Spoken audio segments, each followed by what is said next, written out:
Since its very first iteration, the Command & Conquer games have been rife with clever satire and dark social commentary, as well as being genre-defining real-time strategy games and an absolute blast to play.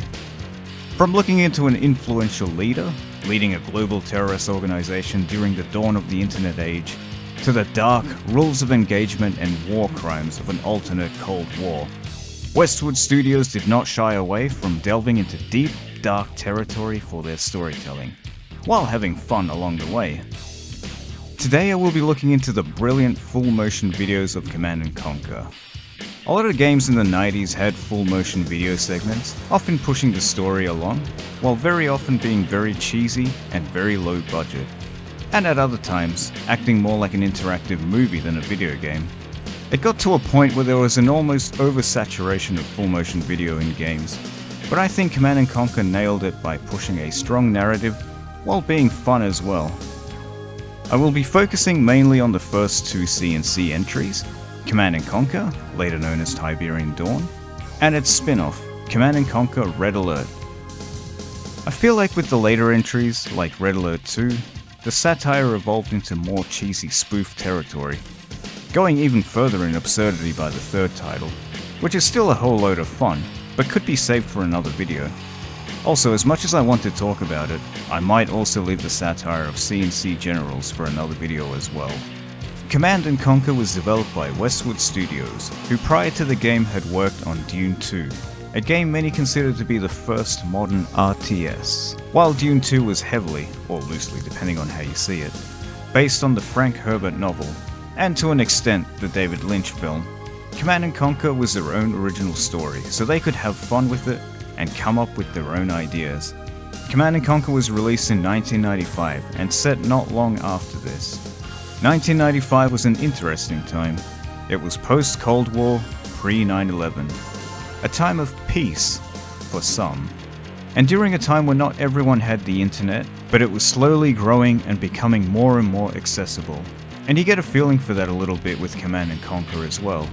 I remember getting the internet in the year 2000 when I was a teenager, and you can guess the first website I visited.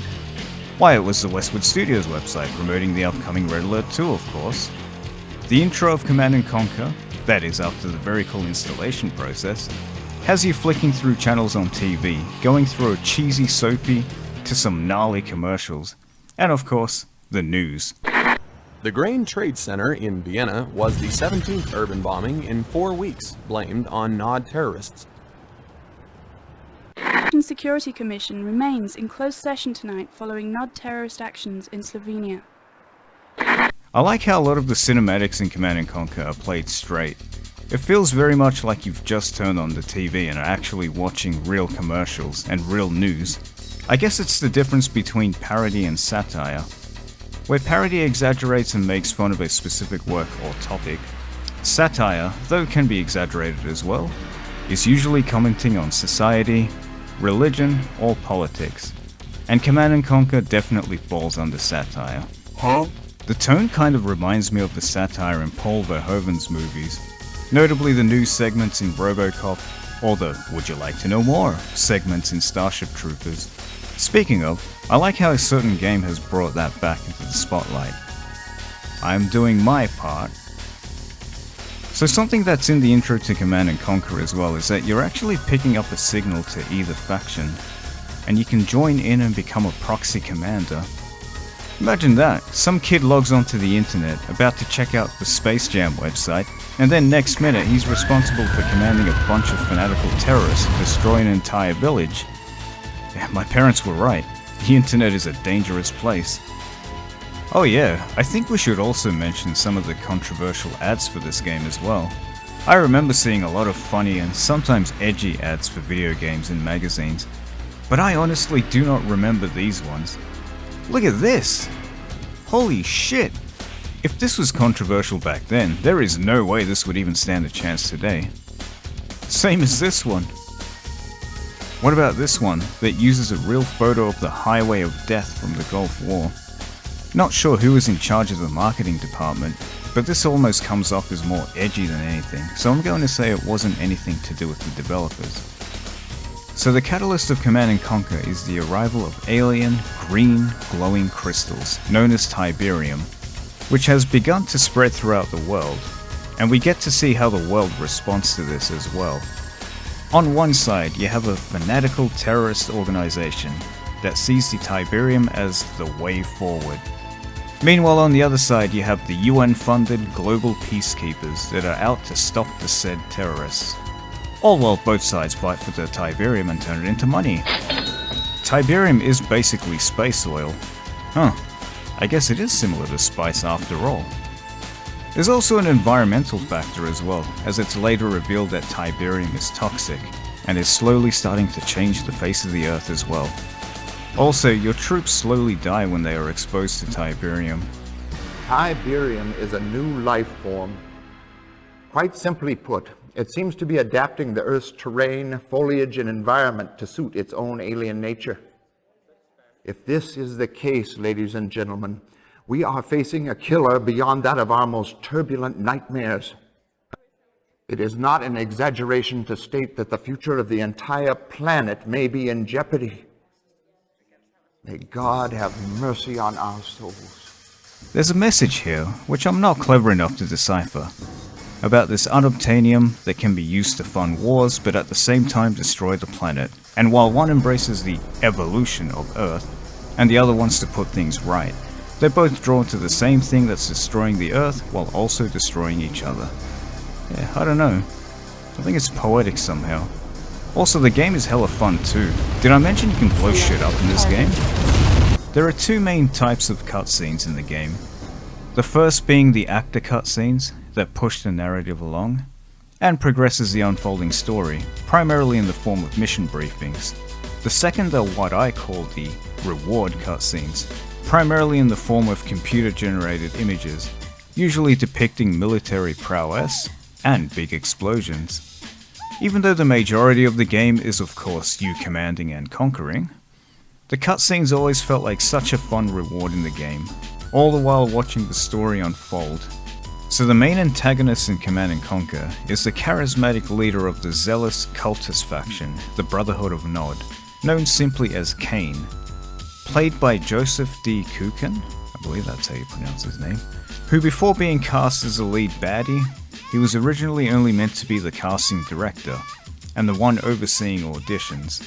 However, due to his theatre background, he was the one with the most acting experience, and eventually was cast as Cain. Seriously, I love the behind the scenes photos and videos that they added to the remastered collection, and I heavily recommend this for those wanting to revisit the first two games, and their expansions, or play them for the first time.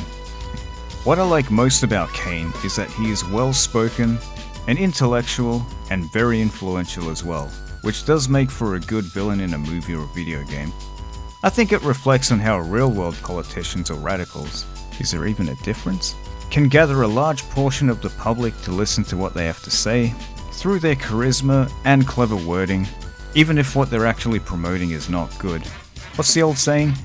You attract more flies with honey than with vinegar, or in this case, vinegar disguised as honey? Huh? Who wrote this? Oh, me. If Cain existed today, he would probably do very well in social media. He would probably be brainwashing teenagers on TikTok about peace through power. Gotta drink that green Kool-Aid. Later on during the GDI missions, you also get to bear witness to some malicious slander propaganda in the form of misinformation, or fake news. Using CGI, cleverly edited footage, and a highly paid journalist, the Brotherhood of Nod effectively tarnished GDI's reputation, so much that even the UN stops funding them. It's a lie, all of it. GDI wouldn't slaughter children. Was Bialystok a Tiberium center?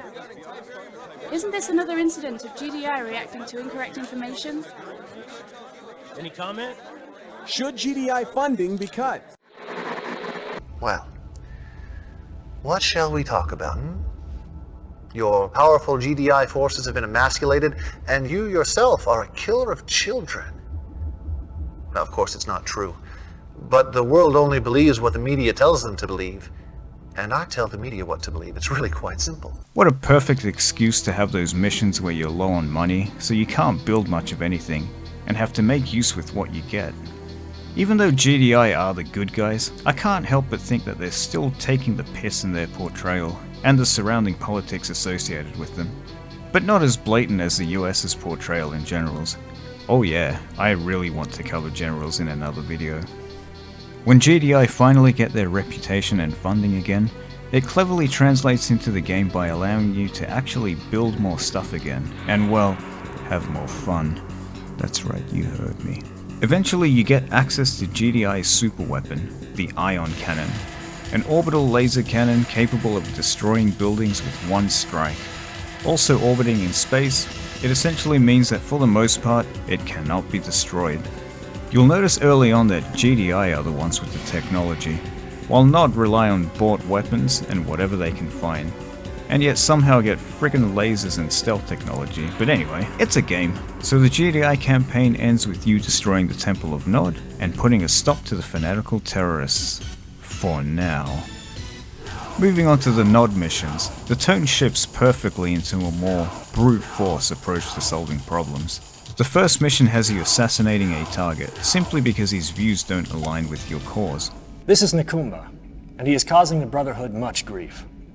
His views do not coincide with ours, and that makes him dangerous. Silence him. Makes sense. I would almost compare the villainy to that of a Saturday morning cartoon, right down to the look. Except that I feel like in real life, some organizations have done a lot worse for a lot less. I also like the red color scheme, to show that they're the bad guys. The lighting kinda reminds me of laser tag for some reason. You'll notice early on that with the Nod faction, you'll get missions where you're only allocated a limited amount of forces, or limited amount of money, which I think best demonstrates how the Brotherhood of Nod are a band of militia who rely on purchasing weapons from the black market, and gaining new recruits in the form of brainwashing fanatics to join their cause. Either that, or they wanted us to have a hard time with these missions. That's right, I said it again. Speaking of brute force, you don't actually get to see Kane until halfway through the game, when playing as Nod themselves, building up the mystery on who this legendary Kane is. After he fires one of his employees, he then starts commanding you directly, and not feeling any less intimidating as he did when he was communicating with you during the GDI campaign. As mentioned earlier, I love that even though there is a layer of fun cheese to cutscenes, the acting is played out straight, and it engages me with the story and makes me want to find out what happens next. In the final Nod mission, you have to wipe out absolutely everything, every last GDI unit and structure left on the map. But I found that after searching the entire map and destroying what I thought was everything, I realized there were still a few buildings and people left needing to be erased. The civilians. That's right, leave no one standing means also annihilating the innocent. They really ran home with the idea that you're the bad guys, and I love it for it. Then, after the most 90s cyberpunk computer graphics sequence, we finally get to choose a major target to blow up. Using GDI's own weapon, we get to push the blame on them, while also getting away with mass destruction. I went for the Independence Day ending myself. We then cut to the credits and are greeted by Frank Klepacki's alternative rock band, which if I play here will probably get copyright striked. And that's the end of the Nod campaign. Dune 2 was Westwood Studios' introduction to the RTS genre, but Command & Conquer is what put them on the map, and it was their time to shine by coming up with their own story and creating their own world. The game would have been solid enough without any of the cutscenes, and just focused on great gameplay and an intriguing story. But the cutscenes just make it that much better, especially satirizing the political climate of the time. Has it changed all that much? As well as tapping into the then new world of the information superhighway and the leading up to the 21st century. Actually, I take that back. Without the fun cutscenes, we would be sorely missing out. We're just crossing the Belarus border and we've got a problem. Nod ambushed one of our convoys and made off with a good supply of activated pellet rods. Dune 2 laid the foundation. Command & Conquer refined the formula. Red Alert perfected the fun. Moving on to Red Alert, this spin-off to Command & Conquer came out just a year after in 1996, and acts as a kind of prequel to CNC. There are multiple theories and timelines online as to when exactly this takes place, and how it leads up to the other games, but I won't be going over them because there's a fair few theories and, well, to be honest, I'm a little confused. But we know that it takes place in an alternate timeline, sometime after World War II. So, like a Cold War setting, but with a twist. Red Alert starts off with Albert Einstein and the Allies working on a chronosphere, basically like a time machine, in order to go back in time and find a young Hitler, and essentially remove him from all existence. However, as a result, World War II never happens, and Joseph Stalin has free reign to build his Soviet empire, and becomes a mega superpower that threatens the world, or at least Europe in the campaign. And so thus begins the catalyst for Command & Conquer Red Alert. Also, can we appreciate how hard this intro goes?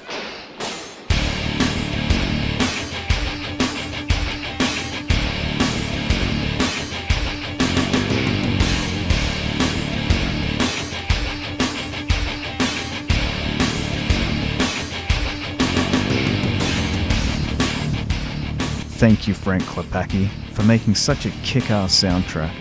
I also miss when game companies were truly proud of their work. Oh, Westwood Studios, how I miss you.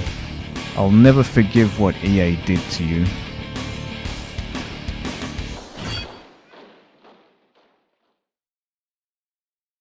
So in Red Alert, you get the choice of playing as the Band of Allies, consisting primarily of NATO nations in Europe, but yet all the in-game voices have US accents. Order acknowledged. Yes, sir. Well, except for James Bond over here. For king and country. Or you get to play as the Soviet Union, who, as you learned very early on, are not exactly nice people. Hell, March. The first mission has you committing atrocities against those who cannot shoot back. The person playing Joseph Stalin does a pretty good job too.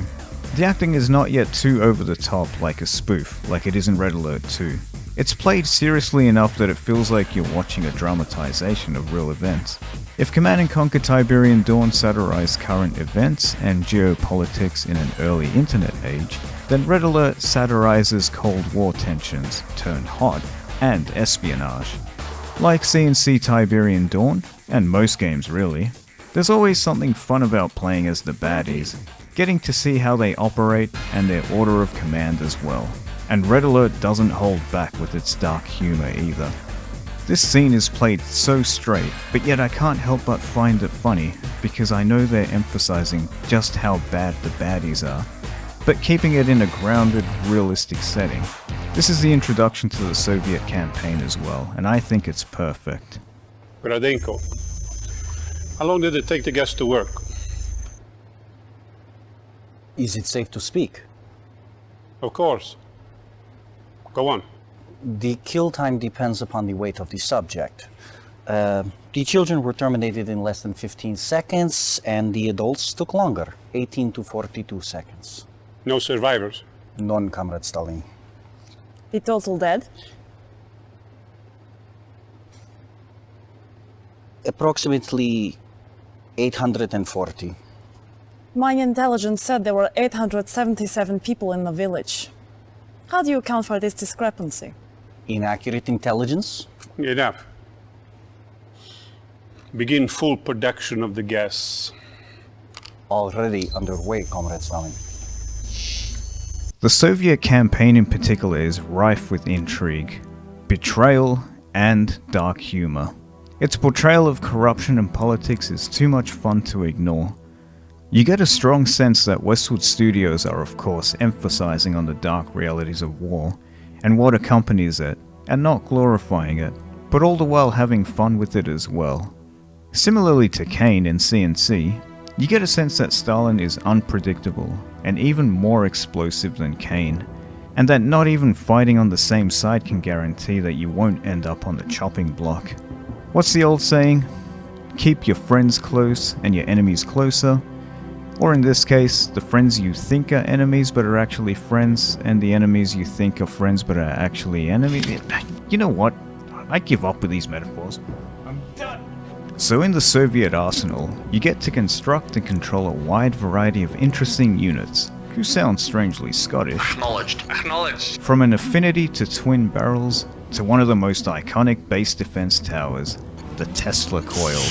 I remember being very amused seeing the soldiers get turned into little zapped skeletons. In the expansions, you even had Tesla tanks. No, not Elon Musk Tesla, Nikola Tesla. And you even got to construct and use a literal iron curtain that makes a unit of your choice invulnerable for a short period of time. Speaking of, in the Command & Conquer games, every time you lose a soldier or tank, it repeats the iconic line, "Unit lost." A very militaristic term and also a very cold one at that. Reminds me of other lingo used in other games or in, well, real life, like acquired the asset or escorting precious cargo when referring to people. Or when a politician says that they've pacified a region, it often means that they carpet bombed it to oblivion. I guess it makes sense in a strategy game that your troops, units, are expendable and are part of the war machine which you control. That's right, how do you feel about that? I bet you want them to remaster Tiberian Sun and Red Alert too, huh? Yeah, me too. Well, anyway, the final Soviet mission sees you taking on the United Kingdom after having conquered the rest of Europe, and Stalin sets his eyes on London. When the Soviets finally succeed in taking over London, celebrations are in order. But in a typical twist revenge plot, the celebrations don't last very long. Spoiler alert for a game that's pushing 30, Stalin is betrayed by one of his own and dies. Also, Kane shows up to tie up loose ends, and now we're back to the whole, is this a direct prequel to CNC? And is Kane a time traveler too? I guess it was there all along in the opening quote. And that's the Soviet campaign. In a nutshell, it's full of backstabbing, double-crossing, and corrupt politics, and is made all the more memorable for it. When you kill one, it is a tragedy. When you kill 10 million, it is a statistic. Finally, we have the Allied campaign, which of all the campaigns feels more like an action suspense movie at times. Joining a band of allies to take down the Soviet regime, we get to see planning, espionage, and high-caliber handguns. With your generals and superiors ranging from different European countries like Germany and Greece, you are instructed into taking direct command on the Allied front. And while this time around it's the good guys who feel like the underdogs in terms of technology and military might, I mean they get a friggin' time machine, the Allies' #1 strength against the Soviets is their numbers. And you'll find that it translates directly into the game, into the form of he who commands the most tanks, conquers the most bases. I'm pretty sure this game coined the term tank rush too, kinda like the Zerg rush in StarCraft.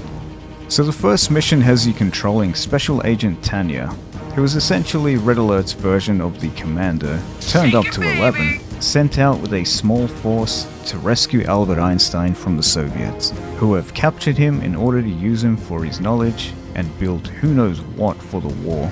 Similarly to what happened after World War II with German scientists, where they were persuaded to join the US or Russia. Here we see the Soviets forcing Einstein to bend to their will. Those who have read history, or recently watched Oppenheimer, will know that Einstein regretted helping create a weapon of mass destruction, so it makes sense why he would create a time machine to go back in time and stop the war in the first place. And what does that time machine run on? You guessed it, nuclear power. Actually, I just made that up, but it would be fitting for Red Alert's Einstein, who becomes more of a mad scientist as the series goes on. So you're commanded by Generals Essling and Stavros, who give you the mission briefings at the start of each mission, as well as update you on the unfolding story, like when the Soviets take over General Stavros' homeland of Greece, which of course affects him deeply and further drives him to fight the Soviets, or when you have to stop the Soviets from launching nukes. In an example of one of the few video game levels with a time limit that's actually fun. Speaking of, I like how in Red Alert you get way more missions where you get to build a base. and are not restricted by unlimited forces or money. And I like how the generals even tell you in some mission briefings to set up your base first before completing the mission objectives. Establish a base first, then move in on the command center. Yeah, now we're talking. The overall feel for the Allied campaign feels more like a movie at times, with a race against time to stop the nukes, or when you have to rescue Special Agent Tanya, who's been captured by the Soviets. There's a sense of urgency and dire consequences if you fail the missions. If Westwood Studios had fun with Command & Conquer, I feel like they possibly had even more fun with Red Alert. They had come a long way from Dune 2 by this point. You can have a lot of fun with alternate history stories, and translating that into a real-time strategy game was a genius move. Red Alert may not have been the first war game to play around with an alternate history storyline, but it definitely wasn't the last either. When you reach the final Allied mission, you make your way all the way to Moscow to take out Stalin's most loyal forces and put an end to his reign once and for all. That is if you don't insta-die at the start of the mission. Unit, mission failed.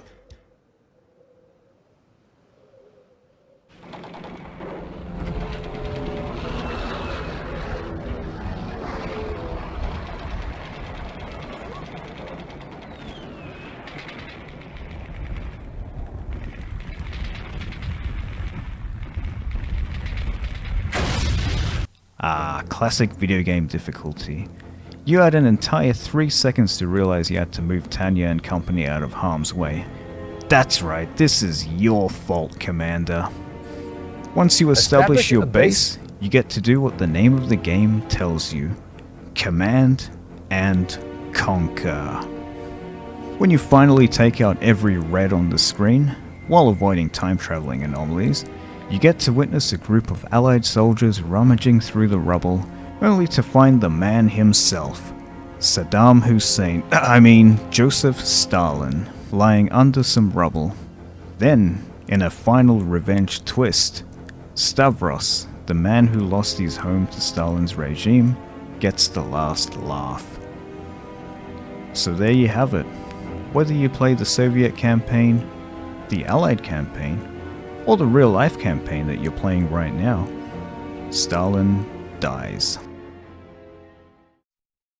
Westwood Studios made something truly special with their Command & Conquer games, and the real-life commentary they put in, mixing it with wacky fun, made for something that I find truly unique.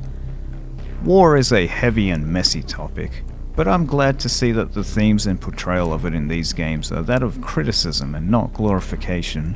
Similarly to how movies can have a similar set of satire to them, all the while, of course, being a very fun, very enjoyable experience.